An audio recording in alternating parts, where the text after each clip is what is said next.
할렐루야. 사랑하는 성도 여러분, 평안한 하루 보내고 계십니까? 오늘은 잠언 25장 말씀으로 함께 은혜를 나누고자 합니다. 제가 봉독하겠습니다. 이것도 솔로몬의 잠언이요 유다왕 히스기야의 신하들이 편집한 것이니라. 이를 숨기는 것은 하나님의 영화요 이를 살피는 것은 왕의 영화니라. 하늘의 높음과 땅의 깊음같이 왕의 마음은 헤아릴 수 없느니라. 은에서 찌꺼기를 제하라. 그리하면 장색에 쓸만한 그릇이 나올 것이요 왕 앞에서 악한 자를 제하라. 그리하면 그의 왕위가 의로 말미암아 견고히 서리라. 왕 앞에서 스스로 높은 채 하지 말며 대인들의 자리에 서지 말라. 이는 사람이 내게 이리로 올라오라고 말하는 것이 내 눈에 보이는 귀인 앞에서 저리로 내려가라고 말하는 것보다 나음이니라. 너는 서둘러 나가서 다투지 말라. 마침내 내가 이웃에게서 욕을 보게 될 때에 내가 어찌할 줄을 알지 못할까 두려우니라. 너는 이웃과 다투거든 변론만 하고 남의 은밀한 일은 누설하지 말라. 듣는 자가 너를 꾸짖을 터이요 또 내게 대한 악평이 내게서 떠나지 아니할까 두려우니라. 경우에 합당한 말은 아로 새긴 은쟁반의 금사관이라. 슬기로운 자의 책망은 청종하는 귀의 금고리와 정금장식이니라. 충성된 사자는 그를 보낸 이에게 마치 추수하는 날의 얼음 냉수 같아서 능히 그 주인의 마음을 시원하게 하느니라.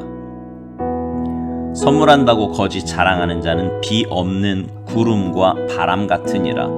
오래 참으면 관원도 설득할 수 있나니 부드러운 혀는 뼈를 꺾느니라. 너는 꿀을 보거든 조카리만큼 먹으라. 과식함으로 토할까 두려우니라. 너는 이웃집에 자주 다니지 말라. 그가 너를 싫어하며 미워할까 두려우니라. 자기의 이웃을 쳐서 거짓 증거하는 사람은 방망이요 칼이요 뾰족한 화살이니라. 환난 날에 진실하지 못한 자를 의뢰하는 것은 부러진 이와 위골된 발 같으니라. 마음이 상한 자에게 노래하는 것은 추운 날에 옷을 벗음 같고 소다 위에 식초를 부음 같으니라. 내 원수가 배고파 하거든 음식을 먹이고 목말라 하거든 물을 마시게 하라. 그리하는 것은 핀 숯을 그의 머리에 놓는 것과 일반이요 여호와께서 내게 갚아 주시리라. 북풍이 비를 일으킴 같이 참소하는 혀는 사람의 얼굴에 분을 일으키느니라. 다투는 여인과 함께 큰 집에서 사는 것보다 움막에서 혼자 사는 것이 나으니라. 먼 땅에서 오는 좋은 기별은 목마른 사람에게 냉수와 같으니라. 의인이 악인 앞에 굴복하는 것은 우물이 흐려짐과 샘이 더러워짐과 같으니라. 꿀을 많이 먹는 것이 좋지 못하고 자기의 영예를 구하는 것이 헛되니라. 자기의 마음을 제어하지 아니하는 자는 성읍이 무너지고 성벽이 없는 것과 같으니라. 아멘. 결혼을 앞둔 젊은 커플이 찾아오면은요, 결혼 생활에 대해 이런저런 이야기를 해줍니다. 내 맘 잡아 남의 마음이라고 내가 이러니 상대방도 이럴 것이다. 이런 마음은 절대로 부부가 가져서는 안 되는 마음이라고 가르쳐줘요. 아내가 남편에게 그리고 남편이 아내에게 어떤 마음으로 또 어떤 생각과 말과 행동을 해야 하는지에 대해서도 이야기를 합니다. 특별히 부부가 결혼을 해서 처음 살다 보면 반드시 의견 충돌이 생기기 마련이고요. 부부싸움을 하게 되는데 그때 잊지 말아야 할 것이 싸움을 하게 된 그 사건에 대해서만 이야기하라는 거예요. 과거에 있었던 모든 일, 심지어 연애 때부터 있었던 일, 결혼 초기에 있었던 일, 그동안 섭섭하게 생각했던 일까지 모든 일들을 말 그대로 폭격하듯이 다 쏟아놓으면 결코 건강한 부부싸움이 될 수 없고요. 그 상처는 생각보다 깊이 그리고 오래 갑니다. 그래서 부부싸움 할 때는 꼭 그 원인에 대해서만 이야기해야 돼요. 그리고 그것에 대한 잘잘못만 가리면 됩니다. 근데 이게 말이 쉽지, 막상 내 일로 닥치면 또 감정이 상하면 묵은 감정까지도 다 쏟아져 나오기가 쉬워요. 그래서 부부싸움 할 때면 사실은 더 긴장해야 합니다.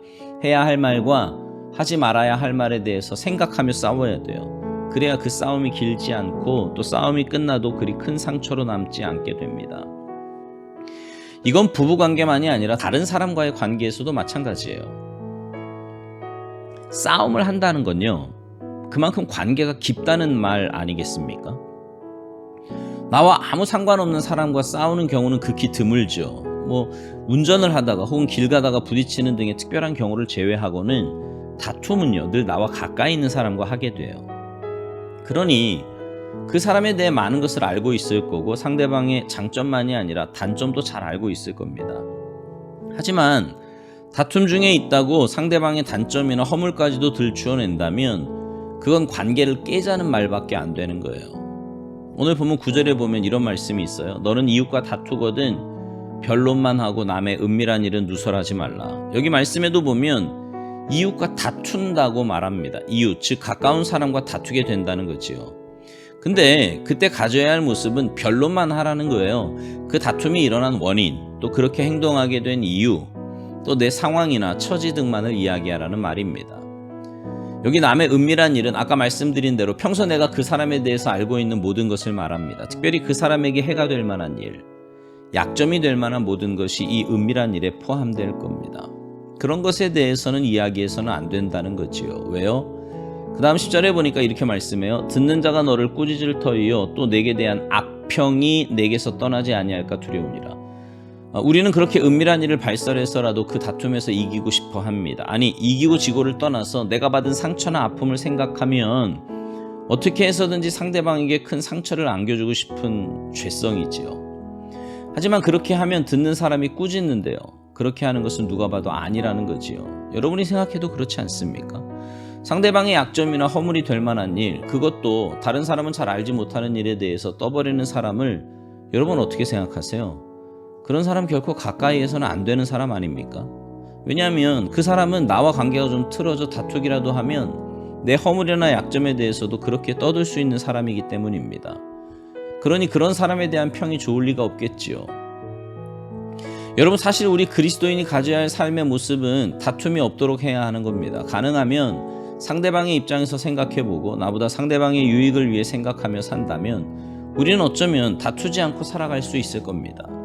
근데 내가 손해 안 보려고 하고 모든 일에 내가 중심에 있으려고 하고 다른 사람의 일이나 상황보다 무조건 내 것만을 고집하니까 다툼이 생기고 불화가 생기는 거예요. 여러분, 우리 그리스도인들은 남에게 유익 주며 사는 사람들입니다. 나보다 남을 낮게 여기며 사는 사람들이라고요. 그렇게 살다가 혹 의견 충돌이 있고 언쟁이 있다고 해도 가능하면 다투지 않고 이해하고 수용하는 입장으로 살아가야 합니다. 그리고 어쩔 수 없이 말로라도 다툼의 자리에 있게 된다면 좋은 말로, 부드러운 말로 할 수 있어야 돼요. 힘들겠지만 말이죠. 어떤 분은 그런 말을 합니다. 내가 없는 이야기 했냐고, 나 사실만 말했다고.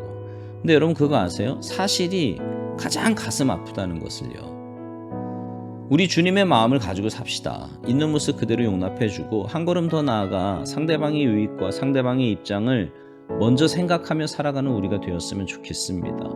그래서 여러분이 가는 곳마다 주님의 사랑이 흘러가고 하나가 되는 복된 역사, 은혜의 역사가 있게 되기를 주님의 이름으로 축복합니다.